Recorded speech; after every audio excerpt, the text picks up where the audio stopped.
I'm not kidding when I say that this 6-ball trick is way harder than the 7-ball version that I used it to learn for. This is 966, 9615, and I used to practice this trick every now and then to get better at 966 with 7 balls, because it's virtually the same trick minus 1 ball. But when I aimed for 100 catches with this trick, it legit, unironically, was harder than getting to 100 catches with 966. Because having to do this little 1-5 section completely fucks up your timings and completely fucks up how you really think about this trick. And that made this trick so incredibly difficult.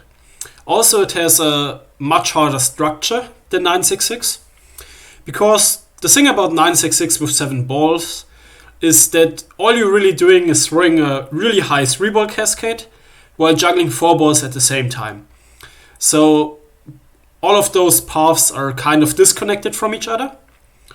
But with 966, 9615, all of the 9s end up getting thrown as 1s, 5s, and 6. And that means you have to put much more thought into the specific spacing of the pattern in general. With 966, the 7-ball version, you don't really have to space anything. You can even make the pattern 3-dimensional, which I've seen a couple of people do to make it easier. Because you can just not give a fuck about how the 4s or how the 6s interact with the pattern. And you don't have to care about how the 9s are spaced, because all of the 9s are going to be 9s anyway. If they are internally spaced correctly, aka if all of the 9s are spaced correctly and all of the 6s are spaced correctly, the 966 becomes rather easy, to be honest. But with this trick, you really have to pay attention to detail and attention to having the correct spacing at all times. And that made it really, really hard to learn. Also, having to get the 9s past the 5 you just threw tends to be a little bit icky. It tends to be a really precise throw, which made it a lot harder than it really needs to be. But that's all what makes this a really good exercise for 966, because it really teaches you how to space the pattern properly, even if you don't have to do that with 966. But if you already have the spacing down to a T, the 966 becomes a walk in the park. And that's why I learned this pattern. But getting to 100 plus catches with this trick, it was no joke.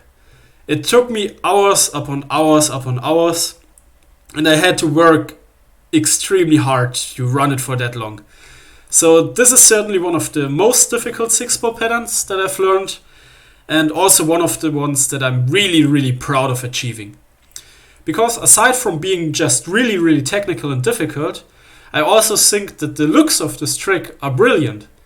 It has this massive, really, really cool feeling to it, and I just think it's a very great trick overall.